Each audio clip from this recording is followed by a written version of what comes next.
Hi, so if you're getting this recording, it's probably because you couldn't go to Jamestown in person. If this is going to other classes, then hi, I'm Laurel. Today we're going to be talking about Jamestown, which is a small mining town. You can see from this map, there have been lots of mining districts in Colorado, particularly in what's called the Colorado Mineral Belt. This was formed by an intrusion in the Cretaceous and Paleogene of various magma chambers loaded with mineral-rich water that ended up depositing valuable minerals like gold, silver, lead, zinc. So in the mid to late 1800s, these areas started getting mined. It's like the same time that Boulder was first getting settled, really. Acid mine drainage is not unique to Colorado. I'm from Appalachian, Ohio, and we've got Orange Creeks there. Um, but the legacy in Colorado is a little bit different. It's not all coal mining. Here, we're going to particularly be talking about gold mining. All right, so here are the locations of the stops. You can see they're a ways apart from each other. And I think that no matter what version of the lab you're doing, it's probably a good idea to have some understanding that like these stops are fairly near to each other, but they are, a mile or so apart, sometimes a couple miles. So it is relevant because sometimes the geologic features, while they're similar from one stop to another, they aren't exactly the same. So Jamestown has been mined since 1865 when gold was first discovered there in chalcopyrite. Then the second wave of mining in the Jamestown area, which I think brought the population up to like 3,000, started in 1883 when they discovered silver from galena. Then in 1903, they found fluorite. This was used to make hydrofluoric acid. If we were in person, we could show you these purple minerals. Those are fluorite. That was discovered in 1903. Hydrofluoric acid that they made from it is used in some industrial products. And it was only the chalcopyrite that they were able to get much gold from. They looked for it in pyrite, but that didn't end up being particularly successful. So a lot of that ended up in the tailings piles, the piles of debris of waste from the mines. These are these huge piles that you see all around, especially the creek, but also on the top of a hill. And I think Jamestown has had some difficulty keeping these contained, particularly during the 2013 floods. Also, I found a picture of Jamestown in 1883 um, when it was having its silver boom. Great, so welcome to stop one. There are both igneous and metamorphic rocks here. The igneous rocks take the form of an intrusion called a dike. Now is probably a good time for you to pause the video and go look through the virtual field trip and get an idea for what you think the minerals are that comprise these rocks at stop one.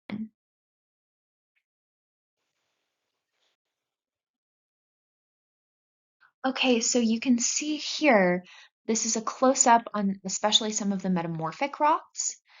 These, you can see lines through them, parallel arrangement of minerals of different colors.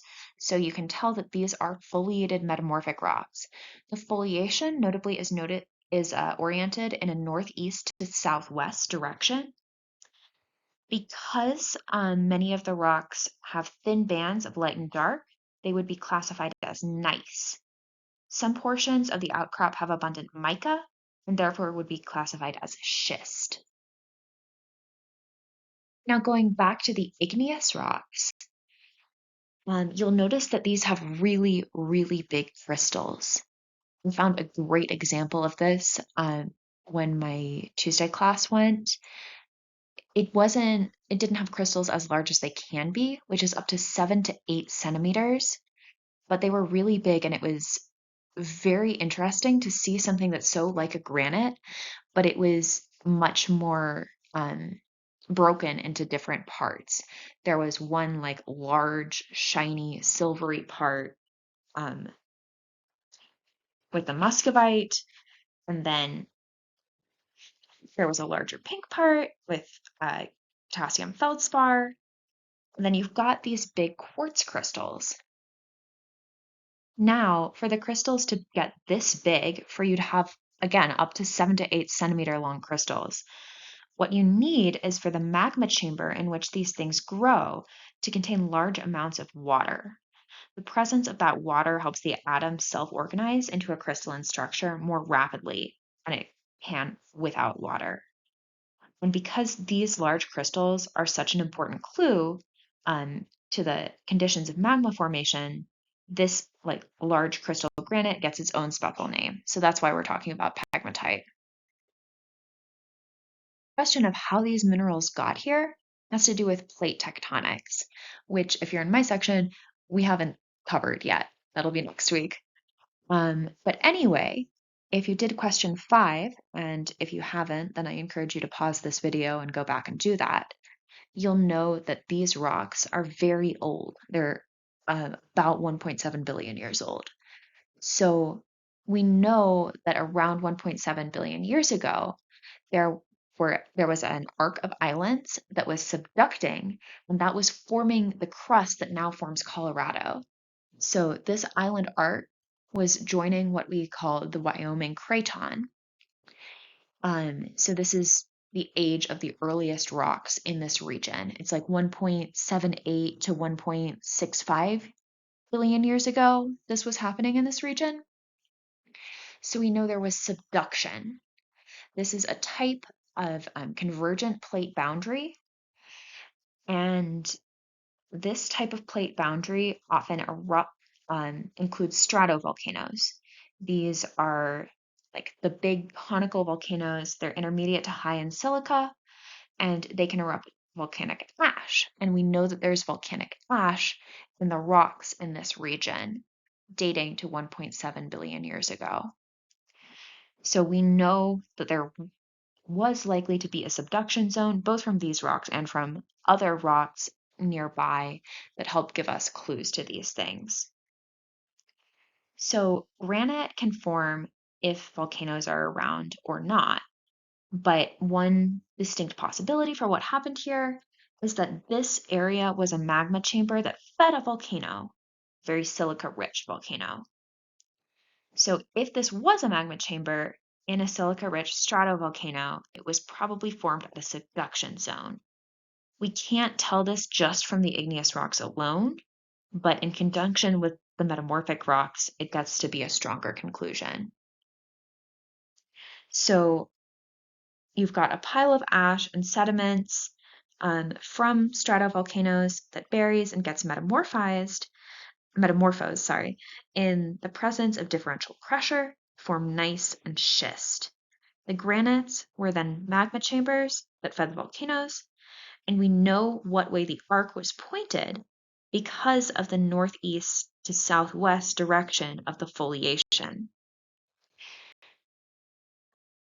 Now is probably another good time to pause the video, go and record any answers that you want to from stop 1, and then have a look at the Kuula virtual field trip for stop 2.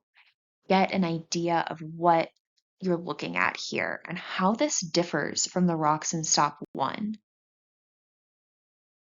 Probably notice that the color is different here.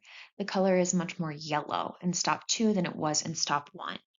However, the main minerals present in this igneous rock are basically the same as what they were in stop 1. You've got quartz, potassium feldspar, and muscovite.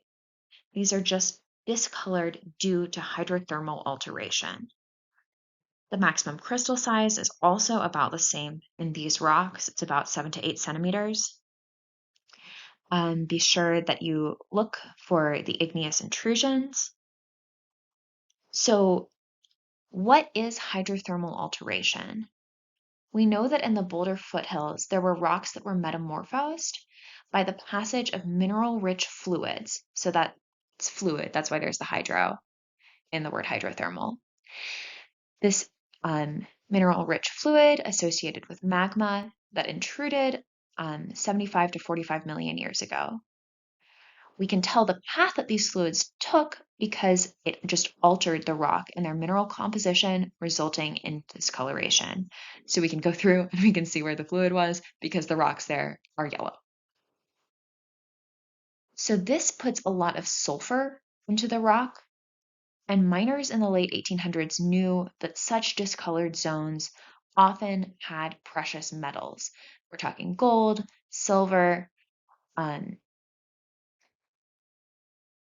So how this happens, you'll remember these are very silica-rich uh, minerals. So, like especially quartz, which is just silica and oxygen. And um, when silicate minerals interact with hot fluids, such as happened in the Colorado mineral belt during the late Cretaceous and the Paleogene, this produces many unusual minerals, most of which belong to mineral groups different from these silicates. So these exotic minerals include oxides, sulfides, and halides. Um, among the minerals that were produced in this area through this method include pyrite, chalcopyrite, and fluorite. And even in the 1800s, geologists knew that these types of minerals are very likely to include precious minerals as well. Close up from stop 2, you can see the discoloration really well in these pictures. These look pretty different from the rocks at stop 1, even though they were all originally formed the same way about 1.7 billion years ago. A few more a bit closer up, especially in the one on the right, you can see the pretty large crystal size, because remember, these were originally formed from pegmatite. Fortunately, the only picture that I have that features the adit, which is a horizontal passage to an underground mine that you can use for access, ventilation, extraction, and to explore mineral veins. This is not the greatest picture, but you can see where the tree is coming out of. That's a hole that was dug in. And this shows where 19th century miners looked for precious metals. They saw the color of the rocks, they knew what was going on, they knew that this was an area that was likely to contain precious metals. And so they looked. They dug a hole in the rocks and they looked. However, in this area around stop 2, there was no actual mining. They didn't find anything particularly worth their time. They didn't dig a mine shaft and they moved on. It's very different from what we're going to see later on. But just so you know, from stop 1, where there wasn't any hydrothermal alteration, to stop 2, where there was hydrothermal alteration, but they didn't end up mining there. They didn't find it worth their time, to stop 3, where they did mine. So we're going to go on there. Go ahead, pause the video, and write down any answers. Go back, listen to things, go back to the pre-lab if that would be helpful. Stop 3 is actually past Jamestown, farther away from Boulder than the town of Jamestown is. One of what I think is one of the funnier things involved in 1030, which can sometimes be a bit extra so far as classes go, is that Lon, who coordinates the class, stashed some fluorite minerals where we park for stop 3 so that we can look at them, see what people were mining at this time. The fluorite is bright purple. It's one of the halide group minerals, and it was used to extract fluorine, which was then used for hydrofluoric acid, which has industrial applications. The processing to extract the fluorine to make hydrofluoric acid occurred at Valmont Butte. And you'll remember in Lab C, geologic time, we talked about the geologic time scale, particularly at Valmont Butte. Um, Unfortunately, those minerals appear to have been stolen. In the 1030 classroom, we have a sample of some fluorite. So you can see that sometime when you're in person, and it's purple. But anyway, someone stole the rocks that were just by this like sign, um, just like a normal street sign. Anyway, stop 3. You can see the entrance to an old abandoned mine, and you see this bright orange stream, like I guess more of a pond right by it. And what we do is we take the pH, their view of the mine shaft gives you a little bit more context for what it looks like. Farther up in the hill, you see a tailings pile, which you'll see more in a later picture. But you see the mine shaft here. You see, despite the snow, the little pond where we get the pH. This is the pond. You'll notice it is like very orange. Um, because it's got oxidized iron from iron pyrite, it turns bright red. This is common in places with acid mine drainage. Again, like there are entire streams, even creeks, that are just bright orange in Appalachian, Ohio, where I grew up.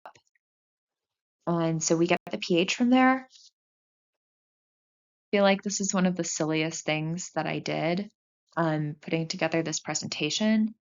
I just like found an image of pH paper and then I photoshopped it pretty badly to make it look like the color that my class and I saw last time we were at Jamestown when I made the presentation. So here you can see it looks like it's got a pH of about 4. When my class went last week, it looked more like 5 because there's been so much snow that has been added to this stream that dilutes it. But in the fall, it was around 4 in pH. And so you'll remember that the pH scale is logarithmic and 7 is in the middle. pH measures the relative abundance of hydrogen ions and hydroxyl or OH ions. Um, if you've got neutral water, it's like H2O, there isn't an excess of one part of it, then you're at 7. If you've got more hydrogen ions, then you are acidic. If you've got more hydroxyl, you're basic. When you have pyrite, which is an iron sulfide mineral that's exposed and reacting with air and water, it forms sulfuric acid and dissolved iron. This sulfuric acid then ends up raising the pH of the pond, and so you'll remember it's logarithmic. So like 6 is 10 times more acidic than 7. 5 is 100 times more acidic than 7. So if you've got a pH of 4, then it's 1,000 times more acidic than normal water. This low pH is directly due to acid mine drainage, and in itself it's a hazard. Low pH makes leaching of heavy metals much easier, and the heavy metals are usually abundant in these sulfide deposits. So heavy metals are very concerning here. There is no aquatic life in the Little James Creek because of this contamination. There's hardly any insect life in the Little James Creek, so we know this is not an area with water that people should be drinking. Animals can't drink it. It's pretty concerning. It's just a schematic showing how oxygen, water, and sulfide react to form sulfuric acid and also lead to the release of heavy metals.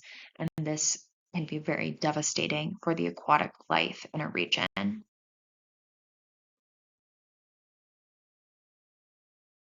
It's just the view from stop 3, the other side of the street. So this is pretty high up on the hill that the mine shaft is at the bottom of.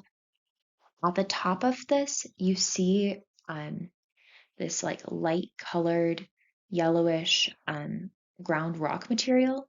It was crushed as was necessary to process the ore. This is called a tailings pile. This is full of what was left over after mining.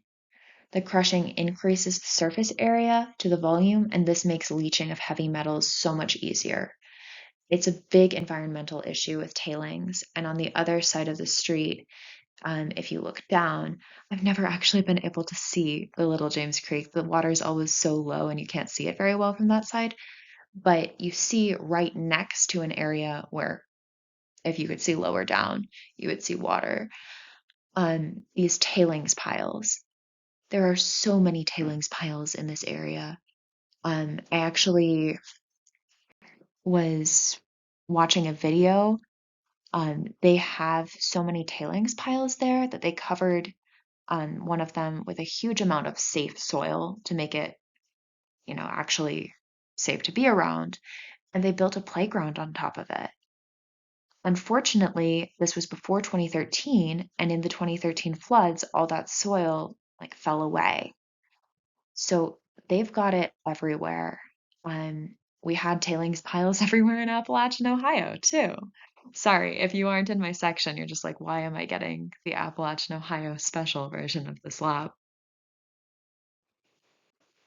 But when I say the tailings pile is next to the creek, the Little James Creek, I do mean right next to it, like inches away. Um, Interestingly, before 2013, the creek was in a somewhat different place, but because of the very heavy flooding that occurred then, the creek moved beds, and that washed away, I think, like hundreds and thousands of cubic feet of tailings piles. And tailings piles are great candidates for more acid mine drainage and heavy metal contamination to enter the creek. They're an environmental concern anywhere, but right next to the creek means it's got a very easy path into surface water. Now is probably a good time to pause the recording, go back and look at any more pictures from stop 3, record your answers. Stop 4 is in Jamestown proper. It's in the city of Jamestown, or the town. It's at the creek, the James Creek. Little James Creek flows into James Creek, but there's other water that flows into James Creek as well, so it's more diluted. Um, the stop is right by this like little park with lots of benches. So go ahead, have a look at the virtual field trip.